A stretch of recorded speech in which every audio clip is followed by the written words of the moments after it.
Pelican Bay, California's prison designed to destroy minds.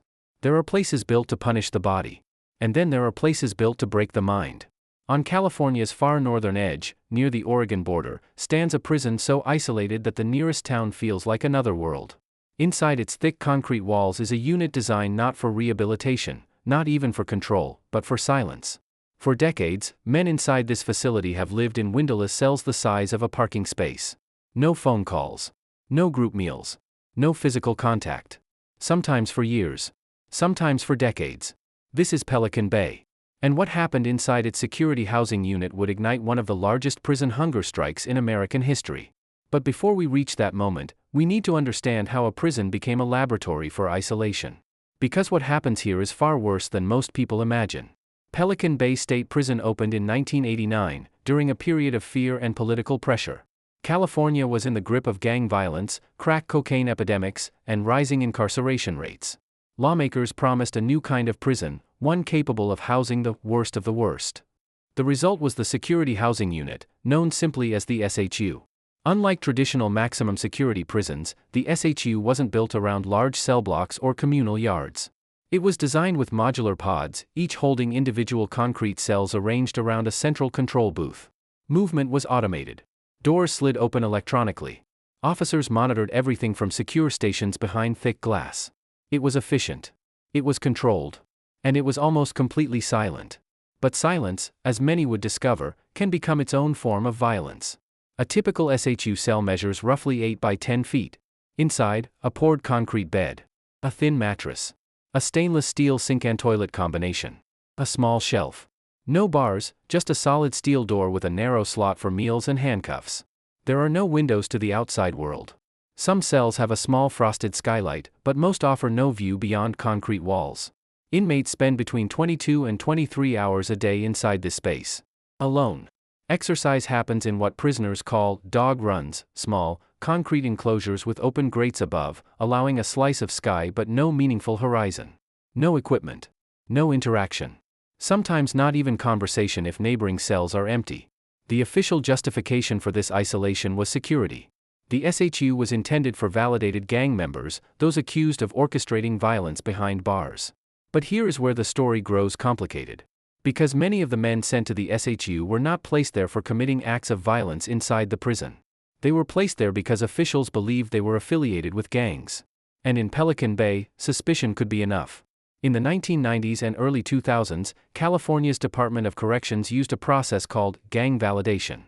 Officials identified inmates as members or associates of prison gangs such as the Mexican Mafia, Aryan Brotherhood, Black Guerrilla Family, or Nuestra Familia.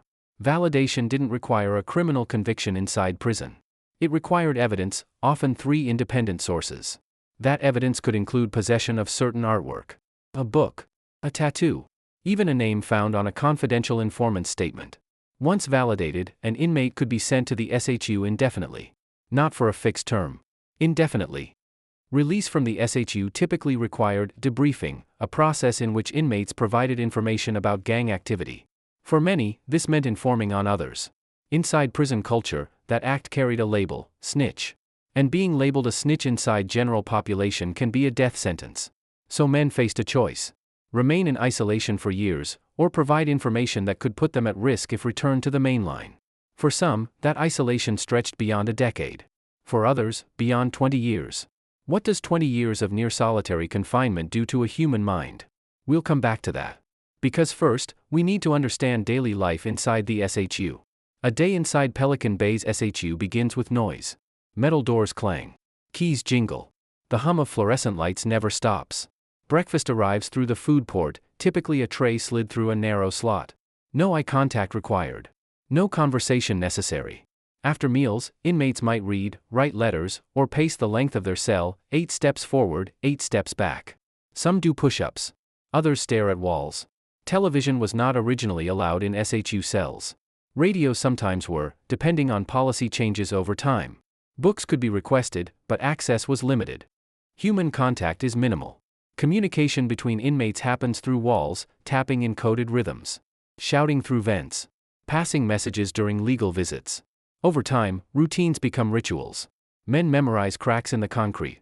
They track time by meal trays. Some create calendars scratched onto the wall. And slowly, something begins to shift internally. Psychologists have long warned about the effects of prolonged isolation. Anxiety, depression, hallucinations, memory loss, hypersensitivity to sound. Former SHU prisoners have described feeling their thoughts slow down, like a radio signal fading in and out. Others speak of paranoia, of forgetting how to hold conversations, of panic when stepping into open space after years inside a box. But officials argued the SHU was necessary because gangs inside California prisons were powerful and deadly. In the 1980s and 1990s, groups like the Mexican Mafia and Aryan Brotherhood maintained influence that extended beyond prison walls. Orders could be transmitted through coded letters. Hits could be approved from inside cells. Pelican Bay's SHU was designed to sever that chain of command. Isolation wasn't just punishment. It was strategy.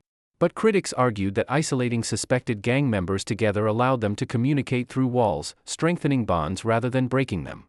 And something else began to happen. The SHU population grew. By the early 2010s, hundreds of inmates were housed in Pelican Bay's SHU. Many had spent more than 10 years there. Some had never committed violence inside the facility. Legal advocates began asking questions. Were these placements justified? Were they constitutional? And what happens when you remove hope from a system already built on control? The answer arrived in 2011. In July 2011, inmates inside Pelican Bay's SHU began a hunger strike. It wasn't chaotic. It wasn't spontaneous.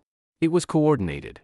Through coded messages passed between cells, representatives from different racial groups historically divided, agreed to protest together. They demanded an end to indefinite solitary confinement, reform of the gang validation process, and improved living conditions. Within days, thousands of inmates across California prisons joined the strike. The state responded cautiously. Medical monitoring increased. Officials labeled leaders as dangerous manipulators. But the hunger strike didn't end quickly. In 2013, a second, larger strike began. At its peak, nearly 30,000 inmates statewide participated. Some refused food for nearly 2 months. Medical complications mounted.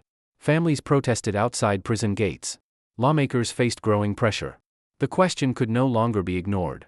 Is prolonged solitary confinement a necessary security tool, or psychological torture? And behind that political debate were individual men living inside concrete boxes. One of them had spent more than 2 decades in the SHU. Imagine 20 birthdays inside the same 8x10 cell. 20 Christmas mornings with no physical human contact. When release finally came, not freedom, but transfer to general population, many struggled to adjust. Crowded yards felt overwhelming.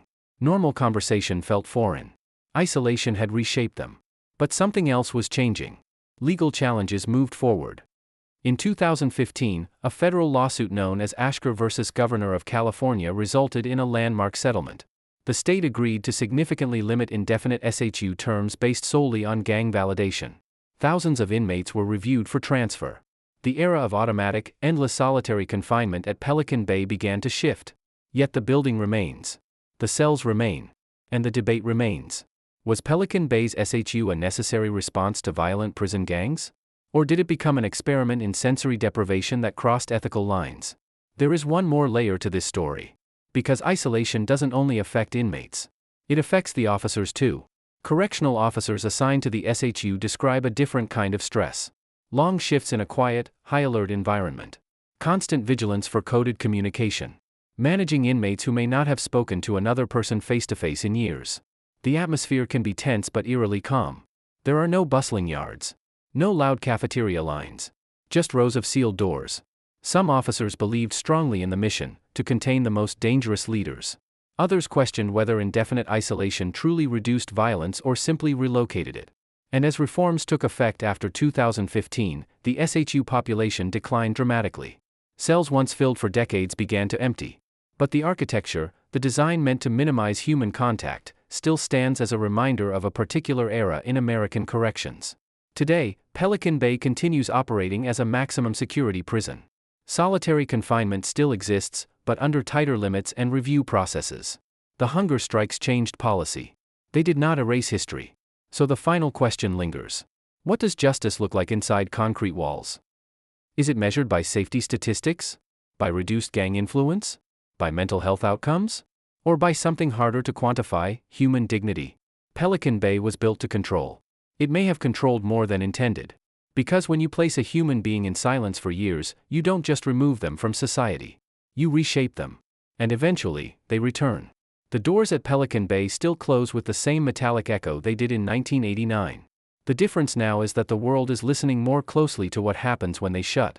And whether isolation protects society, or quietly damages it in ways that last far beyond prison walls. The concrete hasn't changed. But the conversation has. And what that means for the future of punishment in America is still unfolding. When reforms began after the 2015 settlement, many assumed the story of Pelican Bay's SHU had reached its conclusion. But institutions rarely change overnight. And buildings designed for isolation do not easily forget their purpose. To understand what Pelican Bay represents now, we have to return briefly to the men who lived inside those cells for decades, and ask what happened after the doors finally opened. Because release from isolation is not the same as recovery. For many former SHU prisoners, transfer to general population felt like stepping into another planet. The noise alone could be overwhelming. After years of near silence, the constant hum of yard chatter, televisions, and movement created sensory overload. Some reported panic attacks. Others isolated themselves voluntarily, choosing corners of the yard or remaining in their cells even when allowed out. Psychologists describe this as institutional adaptation. The mind adjusts to deprivation by narrowing its focus. In isolation, survival means controlling thoughts, suppressing emotion, and avoiding confrontation. But in a crowded environment, those same coping mechanisms can backfire. Men who once paced 8 steps forward and 8 steps back suddenly had space to roam, but no idea what to do with it. Some struggled with eye contact. Others described forgetting how to hold conversations longer than a few sentences. And then there was trust. In the SHU, trust could be dangerous. Communication was guarded. Every word carried risk. When transferred out, rebuilding basic social skills became a challenge many were unprepared for. The hunger strikes had forced California to reconsider indefinite solitary confinement. But they couldn't undo the years already spent in concrete boxes. And yet, the story becomes even more complicated when we examine what happened to prison violence after reforms. Critics of solitary confinement long argued that prolonged isolation does little to reduce overall violence. Some studies suggested it might increase aggression once inmates returned to general population. Supporters, however, warned that dismantling the SHU's gang validation system would empower prison gangs and destabilize facilities. So what happened? In the years following the settlement, California prisons experienced fluctuations in violence, some increases, some decreases. Data interpretations varied depending on who presented them. Officials maintained that reforms could coexist with security. Advocates countered that transparency was essential, that only ongoing oversight would prevent a return to old practices. But beyond statistics lies a more difficult truth. Pelican Bay was not simply a prison. It was a symbol. A symbol of a broader era in American criminal justice, one defined by tough-on-crime policies, mandatory minimums, and expanding incarceration. And isolation was part of that philosophy. Remove perceived threats. Control the environment. Eliminate communication channels. But as public attitudes shifted and legal scrutiny intensified, the moral cost of long-term isolation entered national debate. Other states began reviewing their own supermax facilities. Federal courts examined Eighth Amendment challenges related to cruel and unusual punishment. Pelican Bay became a case study. A question mark carved into concrete. Stand inside one of these cells long enough, and time feels distorted. No clocks. No shadows moving across the floor. Just artificial light and the faint echo of distant footsteps. Former inmates have described marking days by meal trays, 3 trays equal 1 day. Multiply that by 365. Then multiply again by 10, or 15, or 20. What does that arithmetic do to memory? In interviews conducted after release, some men reported losing track of years. Others spoke of conversations they imagined, replayed in their minds to maintain sanity. There are documented cases of inmates developing severe mental health conditions after extended solitary confinement.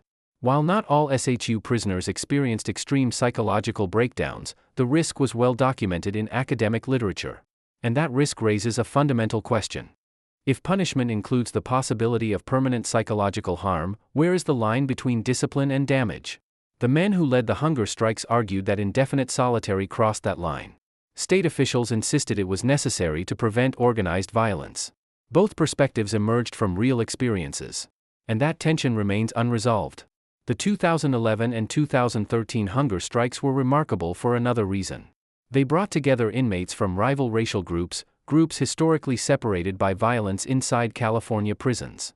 In the SHU, representatives of the Black Guerrilla family, Mexican Mafia affiliates, Aryan Brotherhood members, and others reportedly agreed to a ceasefire to coordinate protest demands. This unity challenged long-standing prison dynamics. It also forced administrators to confront an uncomfortable possibility: isolation may have created unexpected alliances.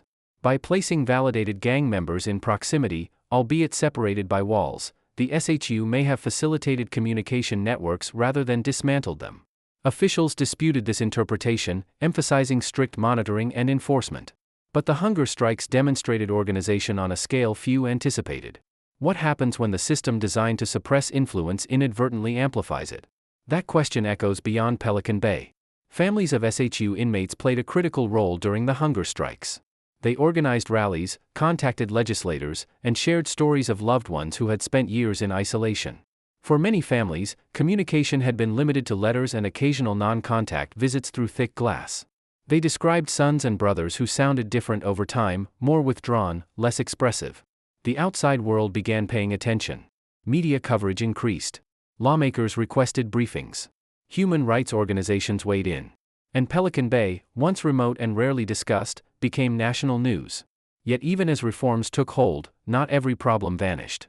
Solitary confinement did not disappear entirely. It was modified, reviewed, limited, but not eliminated. Short-term isolation remains a disciplinary tool in many correctional systems across the United States. The debate continues over duration, oversight, and mental health safeguards. Pelican Bay's SHU, once filled with long-term placements, now houses far fewer inmates under different criteria. But the architecture remains unchanged. Concrete does not evolve easily. There's something about rain on concrete that amplifies stillness. Inside the SHU, weather is mostly theoretical. You know it's raining because the air shifts slightly, or because you hear faint drops through vents. You do not feel it. That separation from natural rhythm, sunrise, sunset, seasons, was one of the most frequently cited psychological challenges by former SHU prisoners. Nature regulates human perception of time. Without it, days blur. This was not accidental. Supermax facilities across the country were designed with similar principles: minimize external stimuli, maximize control. Pelican Bay was California's version of that philosophy. But as the years passed, society began asking whether control had become excess, and whether excess had become harm. It's important to acknowledge the officers who worked inside the SHU. They operated in a unique environment, managing inmates considered highly influential or dangerous. Training emphasized caution. Every movement was logged. Every interaction documented. Some officers supported reforms, recognizing the strain long-term isolation placed on both inmates and staff. Others worried that relaxing SHU policies could compromise safety. For correctional staff, the stakes were personal. Prison gang violence is real. Assaults on officers are real. The fear that motivated the creation of the SHU was not imaginary. And that complexity makes Pelican Bay's legacy difficult to categorize. It was neither a cartoonish villain nor a simple solution. It was a response born of a specific era, an era defined by urgency and severity. But time has a way of testing policies. And isolation, when extended indefinitely, carries consequences beyond what architects might have predicted. Look at this space. Concrete walls rising on all sides. A metal grate overhead. A square of sky just large enough to remind you that the world exists somewhere above. For 1 hour a day, sometimes less, this was the only exposure to open air many SHU inmates received. No grass. No horizon. No human contact. Just sky framed like a photograph. Imagine spending years seeing the world only through that rectangle. And then imagine walking out into an actual landscape. The adjustment is not instant. Some former inmates described feeling physically unsteady in open spaces. Others reported difficulty sleeping in darkness because they had grown accustomed to artificial lighting. The mind adapts to survive. But adaptation comes at a cost. As reforms progressed, thousands of inmates were transferred out of long-term solitary across California. Some re-entered general population successfully. Others struggled. A few were eventually released into society. And that raises the final, uncomfortable question. If someone spends decades in isolation and then returns to the community, who absorbs the psychological impact? Pelican Bay's story does not end at its gates. It extends into neighborhoods, families, workplaces. Because prisons are not separate worlds. They are connected to the one outside. Pelican Bay was designed to be remote, geographically and psychologically. Built far from urban centers. Built to contain influence. Built to silence. For years, it succeeded. But silence does not equal invisibility. The hunger strikes broke that silence. The lawsuits challenged permanence. And the reforms signaled a shift in how California approaches its most restrictive housing. Yet the central dilemma remains unresolved. How do you manage dangerous individuals without eroding fundamental human stability? How long is too long in a concrete box? Who decides when isolation becomes irreversible harm? These are not abstract questions. They shape policy. They shape lives. And they shape the future of incarceration in America. Pelican Bay stands today as both a functioning prison and a monument to a particular philosophy of punishment. A philosophy built on control through separation. Whether history will judge that philosophy as necessary or excessive remains uncertain. But one fact is undeniable. Concrete remembers. Every cell inside the SHU holds years of silence layered into its walls. Years of pacing. Years of thought. Years of waiting. And as long as those walls stand, the debate they represent will continue, quietly, persistently, long after the doors close for the night. Before the sun rises, the prison is already awake. Shift change happens in near silence. Officers pass through metal detectors. Radios crackle. Keys are checked, logged, signed out. In the SHU, control is procedural. Every door movement is recorded. Every escort requires authorization. Inside the pods, some men are already pacing. Sleep in prolonged isolation is rarely deep. Fluorescent lights hum. Ventilation systems drone. Even when the lights dim, the mind doesn't always follow. Morning count confirms bodies in cells. It is the first ritual of the day. Accuracy matters. Numbers matter. In a place built to contain the worst of the worst, accountability begins with counting. But numbers can't capture what those bodies carry internally. And that's where this story continues. Meals arrive through the port. The tray slides in. Hands reach out. Sometimes a quiet "thanks" is exchanged. Sometimes nothing. Food inside the SHU was nutritionally standard by correctional policy, but rarely memorable. Cold cereal. Powdered eggs. Processed meat. Lunch and dinner follow similar patterns, predictable, repetitive. Predictability is a form of control. In isolation, unpredictability becomes threat. The state designed the SHU to remove variables. Remove opportunities. Remove interaction. But humans create patterns even in confinement. Some inmates built strict personal schedules, exercise at set intervals, reading hours, letter writing blocks, meditation. Structure was self-defense against mental drift. Others struggled to maintain rhythm. Days blurred. Motivation thinned. The difference often came down to one fragile resource: hope. And hope inside the SHU was complicated. Because until reforms, release from indefinite isolation often required debriefing. Debriefing meant cooperating with prison investigators, providing information about gang structures, members, operations. For some, this was a path out of isolation. For others, it was a line they would not cross. Prison culture enforces its own code. Being labeled an informant can carry severe consequences, especially if transferred to general population. So men remained in SHU cells year after year, unwilling to trade safety for relief. Officials argued debriefing was essential for dismantling gang networks. Critics argued it coerced inmates into potentially dangerous positions. Between those arguments sat hundreds of men, calculating risk in 8 by 10 feet of concrete. What does loyalty mean in that environment? What does survival demand? Pelican Bay was not the first supermax prison in the United States, but it became one of the most well-known. The design followed a philosophy that emerged in the late 20th century: separation equals safety. Control units. Administrative segregation. Restricted housing. Across the country, similar facilities appeared, each promising to isolate leaders who could orchestrate violence from within. But California's scale made Pelican Bay unique. At its height, hundreds of inmates were housed in long-term SHU placements there alone. And the ripple effects extended statewide. Because when leaders are isolated, power does not disappear. It shifts. Gang influence inside prisons rarely depends on face-to-face meetings alone. Communication can move through coded language, letters, third parties, even outside networks. Officials worked continuously to intercept such communication, monitoring mail, tracking patterns, validating affiliations. Yet the hunger strikes revealed something striking: the ability of different groups to coordinate across racial lines. In 2012, a document known as the Agreement to End Hostilities circulated among inmates, encouraging racial groups to stop violence against one another. For decades, California prisons had experienced racial segregation and tension, sometimes violently enforced by inmates themselves. The agreement signaled a strategic shift. Some saw it as proof that long-term isolation had fostered reflection and cooperation. Others viewed it as calculated maneuvering. Either way, the landscape was changing. And Pelican Bay stood at the center of that change. Former SHU prisoners who later spoke publicly often described the same moment, the first time they touched another human being after years without physical contact. A handshake. A hug from a family member. Even accidental brushing in a crowded hallway. The sensation could feel overwhelming. The human nervous system responds to touch. It regulates stress. It signals connection. Remove it for years, and reintroduction can feel foreign. Not everyone broke down under isolation. Some maintained mental clarity, education, discipline.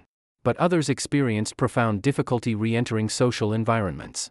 The long-term data on solitary confinement's psychological impact continues to evolve, but experts generally agree, extended isolation increases risk of mental health deterioration. That risk was at the heart of legal challenges. The Ashker vs. Governor of California lawsuit, filed on behalf of Pelican Bay SHU inmates, argued that indefinite solitary confinement based solely on gang validation violated constitutional protections.